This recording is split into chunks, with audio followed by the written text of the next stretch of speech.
નમસ્કાર દોસ્તો, એક નવી વાત એક નવી મુલાકાત સાથે આજે ફરી આપની સાથે જોડાયો છું આપનો રેડિયો દોસ્ત મનન ઠક્કર. દોસ્તો, કોઈ પણ સમાજ હોય કે રાષ્ટ્ર હોય એને પ્રગતિ અને એના વિકાસ માટે જે બે મુખ્ય પાસાઓ છે એ બે પાસાઓમાં એક છે સંસ્કાર અને બીજું છે શિક્ષણ.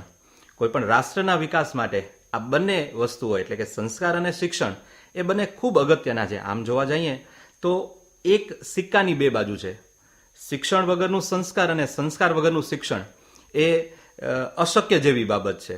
એટલે સંસ્કારના સિંચન સાથે શિક્ષણ કેવી રીતે આપી શકાય અને એ માટે સમગ્ર ગુજરાતની અંદર જેમણે એક અલગ જ પ્રકારનું કામ કર્યું છે એવા આપણા બધે માટે આપણા સમગ્ર ગુજરાતનું ગૌરવ છે અને આધુનિક ઋષિ જેમને કહી શકાય એવા ડૉક્ટર TS જોશી સાહેબ, જેઓ GCRTના નિયામક શ્રી છે. ઘણી બધી જવાબદારીઓ એમણે નિભાવેલી છે, પણ અત્યારે હાલ તેઓ GCRT ગાંધીનગરમાં નિયામક શ્રી તરીકેની ફરજ બજાવી રહ્યા છે. એવા ડૉક્ટર સાહેબ આપણી સાથે છે. એમનું આકાશવાણી ભુજના સ્ટુડિયોમાં હૃદયપૂર્વક આદરપૂર્વક સ્વાગત છે. નમસ્તે સાહેબ. નમસ્તે સાહેબ, આમ તો ઘણી બધી બાબતોની ચર્ચા આપની પાસેથી કરવા જેવી છે, આપની પાસે શીખવા જેવું ખૂબ છે, પણ અત્યારે જે એક સાંપ્રત મુદ્દો જે ચાલી રહ્યો છે, જે તમામ લોકોના માઇન્ડમાં ગુંજી રહ્યો છે, એ છે નવી શિક્ષણ નીતિ. તો સૌથી પહેલો પ્રશ્ન સાહેબ એ થાય કે આ શિક્ષણ નીતિ એટલે શું? આમ તો દરેક કાર્ય માટેની કોઈની કોઈ નીતિ હોય. જી. રાષ્ટ્રીય શિક્ષણ નીતિ એમ જ્યારે આપણે કહીએ છીએ ત્યારે ટૂંકમાં કહીએ તો પ્રિન્સિપલ ઓફ એક્શન. હવે પછી જે કાર્યરીતિ કરવાના છે એના માટેના માર્ગદર્શક સિદ્ધાંતો આપણને જે આપે એને આપણે નીતિ કહીએ. તો આપ જાણો છો એ મુજબ આપણી રાષ્ટ્રીય શિક્ષણ નીતિ 2020માં પ્રસિદ્ધ કરવામાં આવી છે. એને ધ્યાનમાં રાખીને આપણે હવે પછી શું કાર્ય કરવાનું છે, હવે પછીની આ દેશની જરૂરિયાત શું છે, એના નાગરિક પાસેથી શું અપેક્ષા છે, એ અપેક્ષા માટેના કેટલાક સિદ્ધાંતો એ આપણે ત્યાં જે રજૂ કરવામાં આવ્યા છે એ છે રાષ્ટ્રીય શિક્ષણ નીતિ 2020. જી સર. તો આ રાષ્ટ્રીય શિક્ષણ નીતિ 2020 એ આગળની જે શિક્ષણ નીતિઓ, રાષ્ટ્રીય શિક્ષણ નીતિઓ ઘડાણી હતી એનાથી કઈ રીતે અલગ પડે છે? એટલે આમાં શું નવું છે, શું વિશેષ છે? આમ જોઈએ તો દરેક વસ્તુ પરિવર્તનશીલ છે. સમાજ તો ખૂબ જ પરિવર્તનશીલ છે. આપણે જોઈએ છીએ કે 10-15 વર્ષ પહેલાનો જે સમાજ હતો એ આજે એમાં ખૂબ પરિવર્તન જોવા મળે છે. એટલે કોઈ પણ પરિવર્તન માટે ટેકનોલોજી પણ આપણને મદદ કરતી હોય છે. તો જે ટેકનોલોજી 10-15 વર્ષ પહેલા નહોતી, 5 વર્ષ પહેલા નહોતી, એવી આજે છે અને લોકો ઝડપથી ટેકનોલોજીનો સ્વીકાર કરે છે. એને કારણે એક સમાજમાં અમુક પ્રકારના પરિવર્તનો આપણે જોઈ શકીએ છીએ. પરંતુ રાષ્ટ્રને 21મી સદીમાં કેવા નાગરિકો ઘડવા જોઈશે એ ધ્યાનમાં રાખીને જે નીતિ બની છે એ પ્રમાણે નીતિ બને. ડેલોર્સ કમિશનનો એક રિપોર્ટ છે 21મી સદીમાં શિક્ષણ, લર્નિંગ ધ ટ્રેઝર વિધિન. એમાં જે 4 પાયાની વાત કરવામાં આવી છે, learning to do, learning to be, learning to learn અને લર્નિંગ ટુ લીવ ટુગેધર. તો 21મી સદીમાં આ 4 પાયા ઉપર કામ કરવાની બહુ મોટી જરૂરિયાત છે. પણ ચારેયમાં થવો જોઈએ. પણ હું લઈ જાઉં છું આપને રાષ્ટ્રીય શિક્ષણ નીતિના 2 પાયાના શબ્દો. સસ્ટેનેબલ ડેવલપમેન્ટ ગોલ નંબર 4 છે, એ 4 માંથી 2 શબ્દો છે જેના આધારે આ રાષ્ટ્રીય શિક્ષણ નીતિ ઘડાઈ છે. એ 2 શબ્દો છે ઇન્ક્લુઝિવનેસ અને equity. Learning to live together જ્યારે આપણે કહીએ છીએ ત્યારે શાળા એક નાનકડો સમાજ કહીએ છીએ. આપણી શાળાઓ ખરા અર્થમાં ઇન્ક્લુઝિવ છે ખરી? તો એ બને એને માટેનો પ્રયાસ આ નીતિમાં કરવામાં આવ્યો છે. એક જુદી બોલી બોલતો, એક જુદી સામાજિક આર્થિક પરિસ્થિતિમાંથી આવતો, એક એની લર્નિંગ સ્ટાઇલ જુદી હોય એવો વિદ્યાર્થી, એક ચિલ્ડ્રન વિથ સ્પેશિયલ નીડ જેને આપણે કહીએ છીએ વિશિષ્ટ એબિલિટી ધરાવતા બાળકો, એક ડિસેબિલિટી પણ છે પણ એની સામે ઈશ્વરે એને એબિલિટી પણ આપી છે.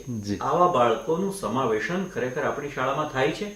એનરોલમેન્ટ થાય છે એ 2 નંબરની વાત છે, પણ એનો સ્વીકાર, એને પણ એટલી જ ઓપનનેસ શિક્ષક તરફથી હોય, એને પણ એમ થતું હોય કે આ શાળા મારી છે, મને અહીંયા કોઈ તકલીફ નથી, એવા પ્રકારનું વાતાવરણ આપણી શાળાઓમાં છે ખરું?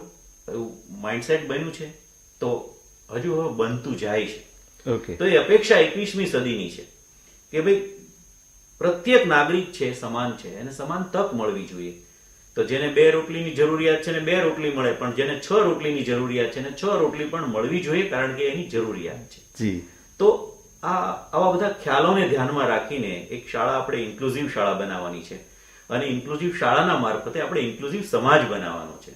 તો એ 21મી સદીના આ શિક્ષણની જરૂરિયાત છે કે આપણે આપણી સંસ્કૃતિને પણ જાળવવાની છે, અને આપણે એ સંસ્કૃતિને જાળવી રાખીને નવા પાંદડા જે ઉમેરવાના છે, એક ગ્લોબલ સિટીઝન પણ આપણે આપણા નાગરિકને બનાવવાનો છે.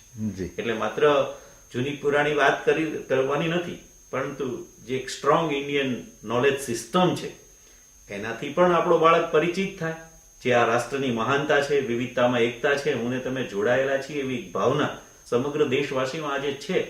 અને એને જોડવા માટે જે ભાવના ઊભી કરી છે ઇન્ડિયન નોલેજ સિસ્ટમમાં, એ સિસ્ટમને જાળવીને એ ગ્લોબલ સિટીઝન બને ત્યાં સુધીની 21મી સદીની જે નાગરિક પાસેની અપેક્ષા છે, એ અપેક્ષા આ નીતિમાં રાખવામાં આવી છે.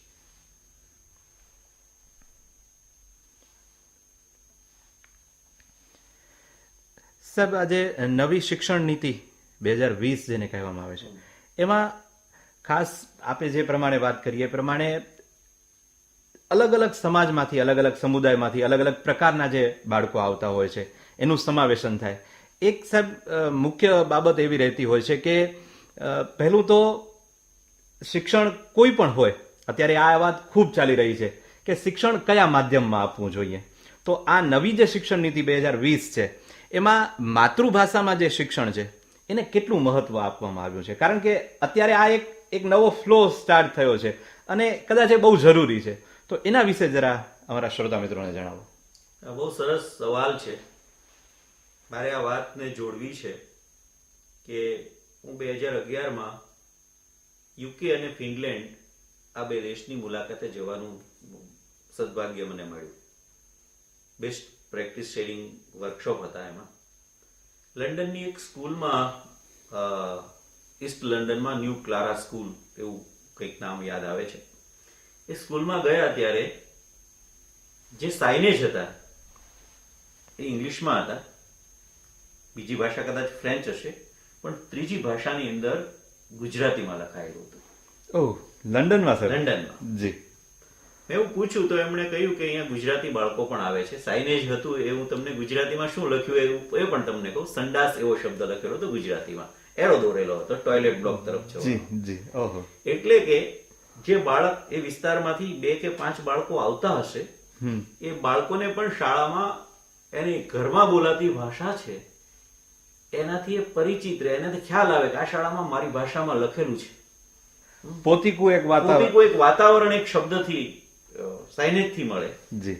તો અમે એ શાળાનો અભ્યાસ એટલા જ માટે કરવા ગયા હતા કે એમાં ઇન્ક્લુઝિવના કયા કોન્સેપ્ટ છે.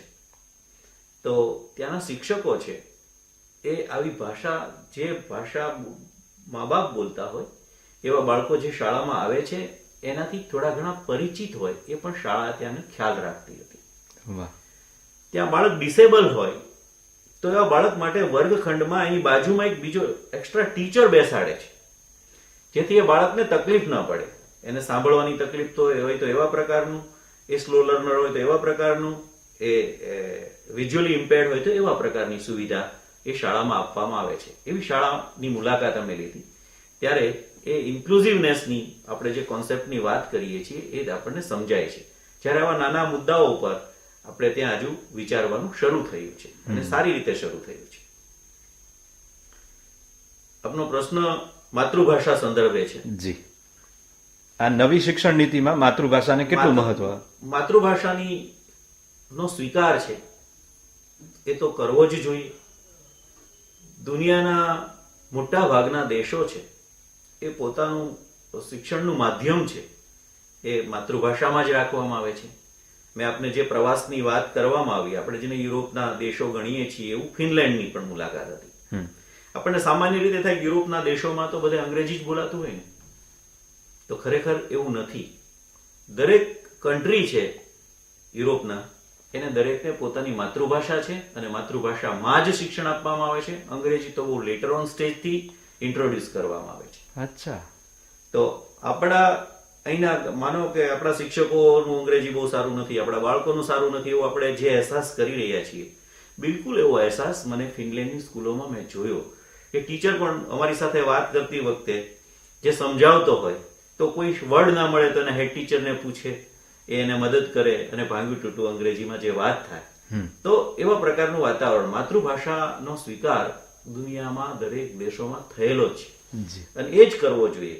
કમનસીબે આપણે ત્યાં જુદા પ્રકારની વિચારસરણી ચાલે છે, પણ બાળકનો એ અધિકાર છે કે પોતાની માતૃભાષામાં શીખે. એનું જે પરસેપ્શન થાય એક અલગ પ્રકારનું થાય છે, એક સચોટ કોન્સેપ્ટ ક્લેરિટી સાથે આગળ વધી રહી હોય છે. જ્યારે બાળક બીજી ભાષામાં ભણે છે ત્યારે એક તો એને નવો કોન્સેપ્ટ શીખવાનો છે, પ્લસ નવી ભાષા એને શીખવાની છે સતત ને સતત, જેને કારણે બાળકોનો યોગ્ય વિકાસ ન થાય એમ પણ માની લેવામાં આવે છે. બીજો કોન્સેપ્ટ એ પણ છે માતૃભાષાના સ્વીકારની સાથે સાથે આમાં જે વાત કરવામાં આવી છે એ બહુભાષિતાની વાત કરવામાં આવી છે, કે એવી એક ધારણા સાથે વાત છે કે બાળક છે એના મગજનો વિકાસ 8 વર્ષ સુધીમાં 85% જેટલો થાય છે. એ વખતેની રિસેપ્ટિવિટી ખૂબ જ હોય છે. એ જેટલી ભાષાઓ સાંભળે છે એ બોલી પણ શકે છે, કારણ કે ભાષાના જે પાયાના 4 કૌશલ્યો છે એમાંથી લિસનિંગ અને રીડિંગ એ બે રિસેપ્ટિવ સ્કિલ આપણે કહીએ છીએ, કે જેવું આપણે રિસેપ્ટ કરીએ એવું જ જેવું સાંભળીએ એવું બોલીએ, એટલે પ્રોડક્ટિવ સ્કિલ થઈ. જેવું વાંચીએ એવું લખીએ, તો એવી રીતે 2 રિસેપ્ટિવ સ્કિલ, 2 પ્રોડક્ટિવ સ્કિલ આપણે કહીએ છીએ. એટલે એક વિચાર એ પણ છે કે એ સમયગાળામાં જેટલું વધારે શીખવવામાં આવે જેટલી ભાષાઓ એટલું એ શીખી શકે, પરંતુ માતૃભાષાના તોલે કોઈ પણ બીજી ભાષા ન આવે, કારણ કે બાળક શાળામાં કેટલો સમય રહે છે એના કરતા વધારે સમયે પોતાના ઘેર રહે છે, એના મા બાપ સાથે રહે છે, એના મિત્રો સાથે રહે છે, જે વાતાવરણમાંથી રહે છે એ વાતાવરણની ભાષા એ ઝડપથી શીખશે. બાળકને માટેનું એક કોન્સેપ્ટ ક્લેરિટી સાથેની વાત થઈ શકે. એટલે માતૃભાષાનું મહત્વ છે જ, પરંતુ રાષ્ટ્રીય શિક્ષણ નીતિમાં માતૃભાષા એટલે ગુજરાતમાં ગુજરાતી અને મહારાષ્ટ્રમાં મરાઠી એવો કોન્સેપ્ટ નથી. અચ્છા. બાળક ઘરમાં જે ભાષા બોલાય છે એ ભાષાનો સ્વીકાર એ બહુ મોટી વાત છે. એટલે કે અહીં કચ્છની જ આપણે વાત કરીએ તો શિક્ષકને એ કચ્છી આવડતું હોવું જોઈએ, કારણ કે શરૂઆતના જે ધોરણ છે પ્રારંભિક શિક્ષણમાં, ત્યારે બાળક ઘરમાં કંઈક જુદું બોલાતું હશે, શિક્ષક છે ગુજરાતી બોલે તો ગુજરાતી જે સ્ટેટ લેંગ્વેજ છે, પરંતુ એને ઘરમાં જેને આપણે માતૃભાષા કહીએ છીએ એ માતૃભાષા જુદી છે, ત્યારે કોમ્યુનિકેશનમાં ગેપ રહે, પૂરી સમજ ના પડે. એવા તબક્કે એક લિંક લેંગ્વેજ તરીકે પણ શિક્ષકને એ જાણવું જોઈએ કે કચ્છીમાં બોલનાર બાળકને એને સમજી શકતા હોવા જોઈએ. જી જી. અને આ પ્રશ્ન સાહેબ કચ્છ માટે બહુ મુખ્ય રહ્યો છે અત્યાર સુધીમાં. કચ્છ માટે તો એ હોય જ, કારણ કે જ્યાં પણ પ્રાદેશિક ભાષાઓ છે, જી આખો ટ્રાઇબલ વિસ્તાર છે આપણો ગુજરાતનો, એ બધા જ વિસ્તારની અંદર એક એક તાલુકામાં 3 ડાયલેક્ટ બોલાતી હોય. અચ્છા.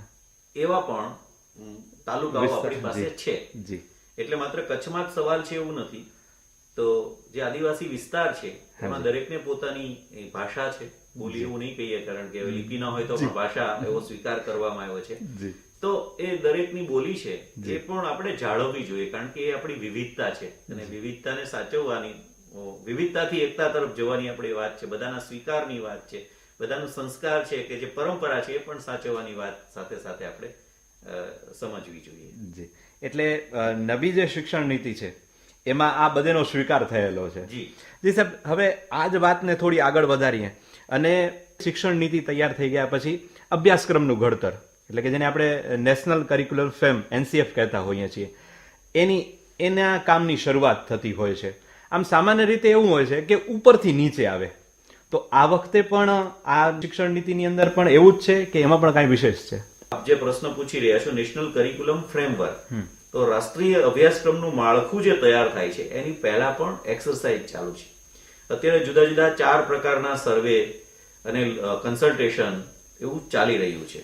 આપણા કચ્છ ડાયટની જ વાત કરીએ તો કન્સલ્ટેશન બહુ સારી રીતે 100 કરતા વધારે લોકો સાથે કરવામાં આવ્યું. ઓપન એન્ડ ક્વેશ્ચનેર આપવામાં આવી, એમાં લોકોએ એના અભિપ્રાયો આપ્યા, આખા ગ્રુપના અભિપ્રાયોને સંકલિત કરીને એ અપલોડ કરીને સીધા આપણે રાષ્ટ્રીય કક્ષાએ પહોંચાડી શક્યા છીએ.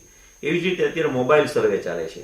બીએડના તાલીમાર્થીઓ દ્વારા સમાજના જુદા જુદા વર્ગના લોકોની સાથે એ મોબાઈલ સર્વેમાં એમસીક્યુ ટાઈપના છે, લોકોના જવાબ મેળવીને એ પણ જઈ રહ્યા છે. આમ જુદી જુદી રીતે નેશનલ કરિક્યુલમ ફ્રેમવર્કમાં જુદા જુદા 25 મુદ્દાઓ આપેલા છે. એ 25 પોઝિશન પેપર ઉપર લોકોના શું અભિપ્રાયો છે, એ અભિપ્રાયો છે એ અત્યારે એકત્ર કરી રહ્યા છે. એના આધારે નેશનલ કરિક્યુલમ ફ્રેમવર્ક બનશે. એ નેશનલ કરિક્યુલમ ફ્રેમવર્કને આધારે રાજ્યનું અભ્યાસક્રમનું માળખું તૈયાર થશે. જી, એટલે એક સામાન્યથી સામાન્ય વ્યક્તિ અને જેનું બાળક ખરેખર ભણી રહ્યું છે એવા વાલીઓના પણ અભિપ્રાય આ વખતે લેવામાં આવ્યા છે અને એ પરથી એક સરસ મજાની નવી શિક્ષણ નીતિ તૈયાર થઈ રહી છે. સાહેબ, હવે અત્યારનો જે સમયગાળો છે, આમ તો હવે લગભગ પૂરું થવા ઉપર જઈ રહ્યું છે એવી વાત આપણે માની શકીએ, પણ ટેકનોલોજીના ઉપયોગની આપણે વાત કરી કે હવે ધીરે ધીરે આપણે ગ્લોબલ થવાનું છે અને એના માટે જે તાલીમો થતી હોય છે, શિક્ષકો માટેની પણ ખરી અને વિદ્યાર્થીઓ માટેની પણ તાલીમ, તો એના માટેના ઓનલાઈન પોર્ટલ્સ છે. એમાં ખાસ કરીને દીક્ષાનું જે પોર્ટલ છે એની જરા વાત અમારા શ્રોતા મિત્રો સાથે આપ જણાવો તો ધ્યાનમાં આવે કે એ આખું કઈ રીતનું કામ કરે છે અને એમાં શું થઈ રહ્યું છે. સાહેબ, રાષ્ટ્ર કક્ષાએ વન નેશન વન પ્લેટફોર્મનો એક વિચાર આ પહેલાના બજેટ સત્રની અંદર નાણામંત્રીશ્રી દ્વારા રજૂ કરવામાં આવ્યો હતો. એટલે દીક્ષા છે એ digital infrastructure for knowledge sharing એવું બનતું હતું કે બની પણ રહ્યું છે કે બહુ જુદા જુદા પ્લેટફોર્મ છે, લોકોને ખબર પણ ના હોય આ પ્લેટફોર્મ પરથી આ વિગત મળે, આ પ્લેટફોર્મ પરથી આ વિગત મળે. એને બદલે એક જ પ્લેટફોર્મ પર એવી વિગતો મૂકવામાં આવે જે શિક્ષકને પણ ઉપયોગી હોય, વાલીને પણ ઉપયોગી હોય, વિદ્યાર્થીને પણ ઉપયોગી હોય, એડમિનિસ્ટ્રેટરને પણ ઉપયોગી હોય. તો આવા બધા જ જે યુઝર્સ છે એને એક જ પ્લેટફોર્મ પરથી માહિતી મળે એટલા માટે આ પ્લેટફોર્મની શરૂઆત કરવામાં આવી છે.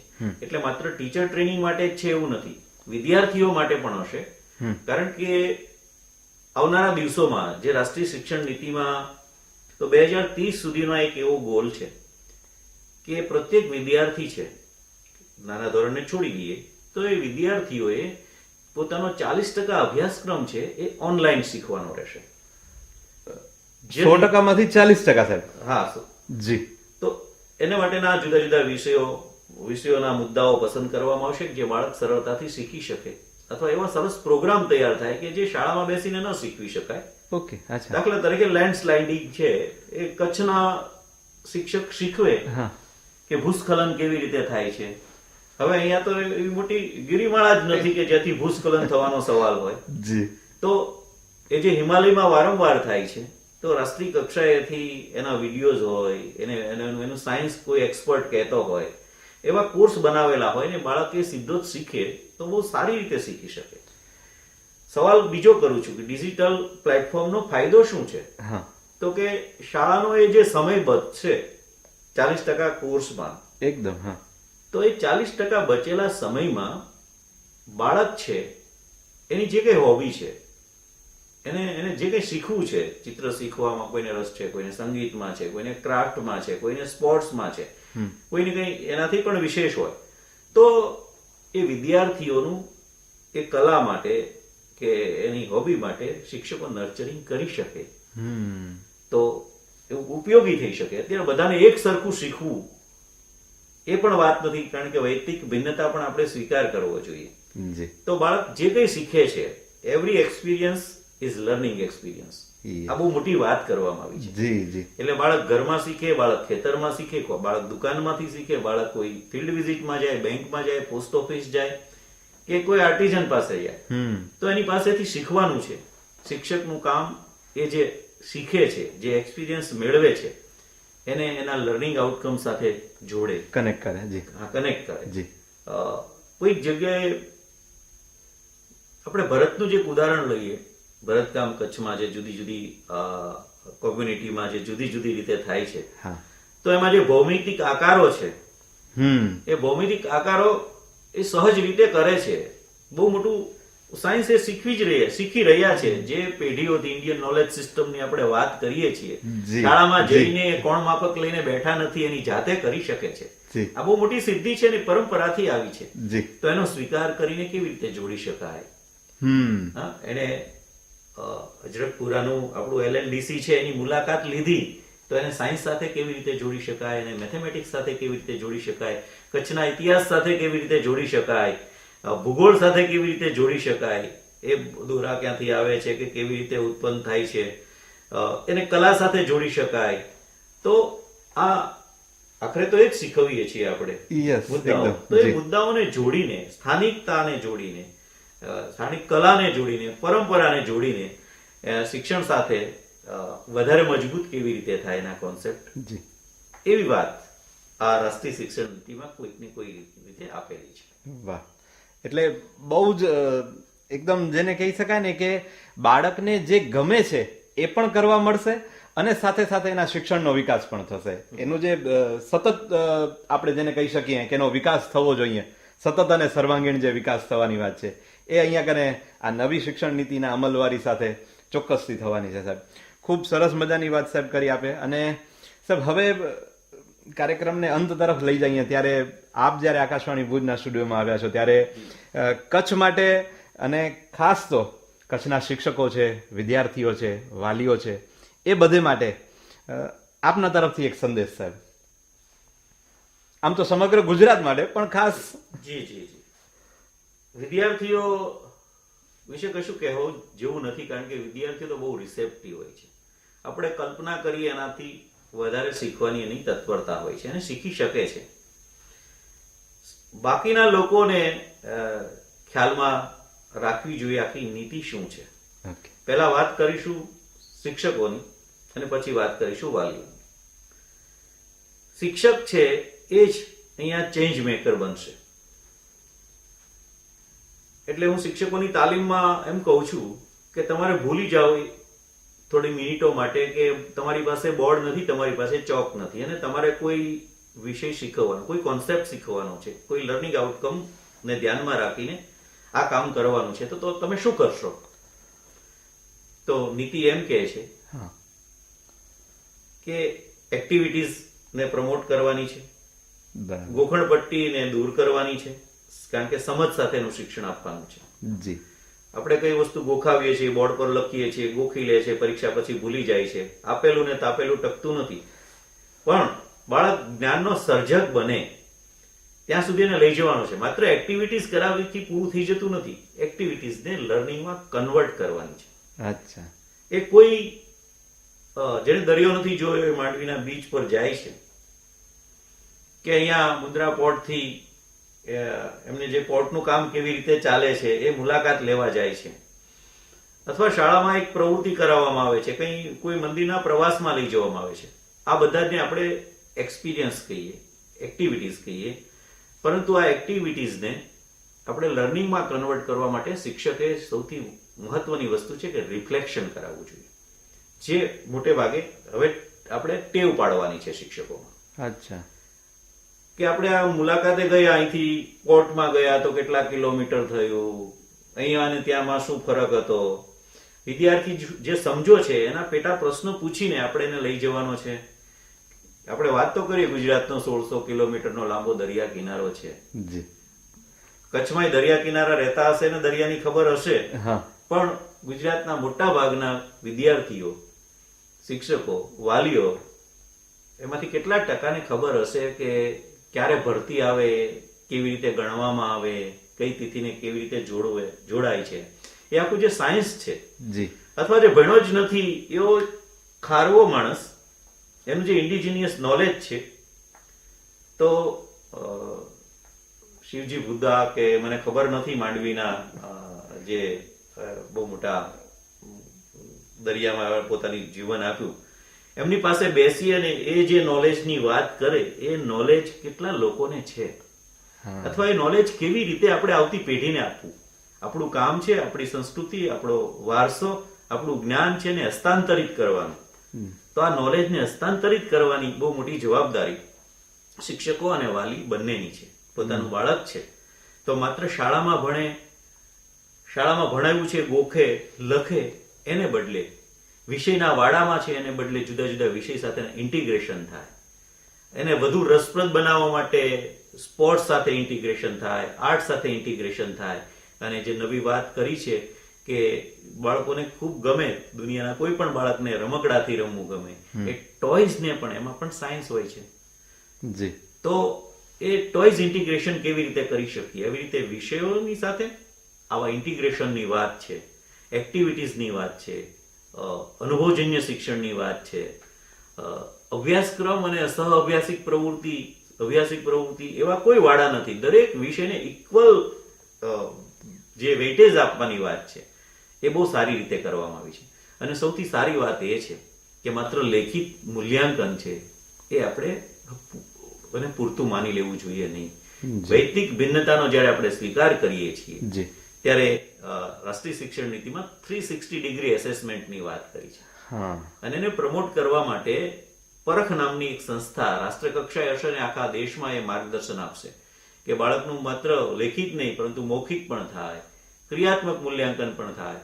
એ પ્રાર્થના સભામાં કોઈ નવા વિષય ઉપર બોલે, કે ગામની ગ્રામ સભામાં એને મોકલવામાં આવે ને કઈ વાત કરી શકે, એ કોઈ મુલાકાત લીધી છે એનો સરસ અહેવાલ લખી શકે ને પ્રસિદ્ધ કરી શકે. હવે તો સોશિયલ મીડિયા આટલું બધું થયું, એમાં કંઈક એ સારી વાત લખી શકે. આ બધા જ નું વેટેજ કેવી રીતે મૂલ્યાંકનની અંદર રિફ્લેક્ટ કરવું, એટલે વિદ્યાર્થીઓનું પણ મૂલ્યાંકન એકાંગી નહીં પરંતુ સર્વાંગી થાય અને સંપૂર્ણ થાય. તો આ વાત કરીએ છીએ ત્યારે એટલી ક્રાંતિકારી વાત છે. આ પચાવવી, આ પહેલા તો સમજવી, પચાવવી અને કરાવવી, એને માટે આપણું માઇન્ડસેટ બદલવું પડશે. ત્યારે શિક્ષક મિત્રો પાસેથી આવનારા દિવસોમાં આ કામ આપણે કરવાનું છે. અને વાલીઓ માટેની જે વાત છે, કેટલાક વાલીઓના જે કોન્સેપ્ટ છે કે ભણાવવું એટલે શું, સારું કોને ભણ્યો કહેવાય, ગણિત વિજ્ઞાન આવડે તો જ સારું કહેવાય, તો એવું કેપેસિટી બધાની ના હોય. તો એ વાલીએ પણ એ સમજવું પડશે કે મારું બાળકને જેમાં રસ પડે છે, જેમાં ખીલી શકે છે, એમાં એને ખીલવા દેવું. કોઈ વાલી છે એ સરસ મજાનો કલાકાર છે, સંગીતકાર છે, કોઈ ચિત્ર દોરી શકે છે, કોઈ સરસ સાધન બનાવી શકે છે, કોઈ કાર્પેન્ટર છે તો એનું જે નોલેજ છે એ શાળામાં ક્યાં જોડી શકાય, શિક્ષકને બંને ઇન્ટરેક્ટ થઈને પોતે જાતે જઈ શકે. કોઈ ખેડૂત છે બાળકોને કે મારા ખેતરમાં આવો તો જમીન અને જમીનના પ્રકાર, કઈ સિઝનમાં કઈ ખેતી થઈ શકે, આવું અહીંયા શું કામ ન પાકે, એવું કાશ્મીરમાં સફરજન પાકે અહીંયા કેમ ન પાકે, એના કારણો સમજાવી શકે.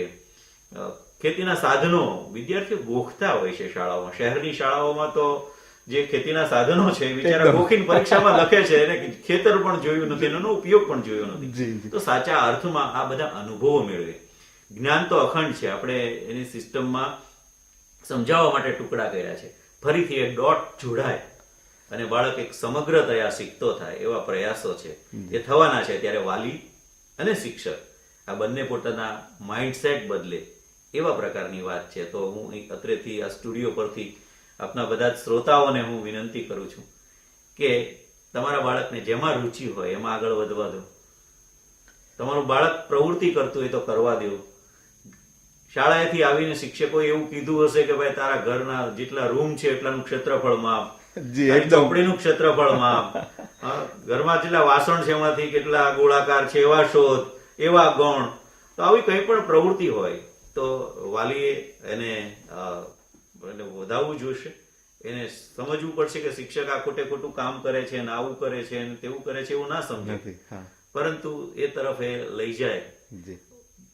વારસાને પણ સાચવવાનો છે અને ગ્લોબલ પણ થવાનું છે, ગ્લોબલ સિટીઝન પણ જી. એટલે આ બંને વાતોને સાંકળી અને પછી હવે પછીનું જે બાળક તૈયાર થવાનું છે, ભારતનું નવું ભાવિ જે તૈયાર થવાનું છે, એ વિશેષ પ્રકારનું હશે જ. અને આ જે પ્રમાણે આપશ્રીએ વાત કરી એ પ્રમાણે જે નવી શિક્ષણ નીતિ આવી રહી છે એ મુજબ એ એક આખા અલગ જ પ્રકારનું ભારત, અને એ ભારતને બનાવનાર જે બાળકો છે, કારણ કે બાળકો જ છે એ રાષ્ટ્રના નિર્માણ માટેના છે, પણ એમનું જે નિર્માણ કરવાના છે એવા શિક્ષકશ્રીઓ અને વાલીઓશ્રીઓને પણ આજે આપના તરફથી જે સૂચનો મળ્યા છે એ ચોક્કસથી એક બળ પણ પૂરું પાડશે પોતાના કામ માટે અને એક નવી રાહ પણ મળશે એમને. સાહેબ, આજે આપ આકાશવાણી ભુજના સ્ટુડિયો પર આવ્યા છો અને ખૂબ સરસ મજાની અને ખૂબ વિસ્તૃત રીતે જે વાતચીત કરી છે અમારા શ્રોતા મિત્રો માટે અને સાથે સાથે વાલીઓ અને શિક્ષકો માટે પણ, તે બદલ આકાશવાણી ભુજ વતી આપનો ખૂબ ખૂબ આભાર. આપનો પણ આભાર લોકો સુધી પહોંચવા માટે, માધ્યમ બનવા માટે. ધન્યવાદ સાહેબ.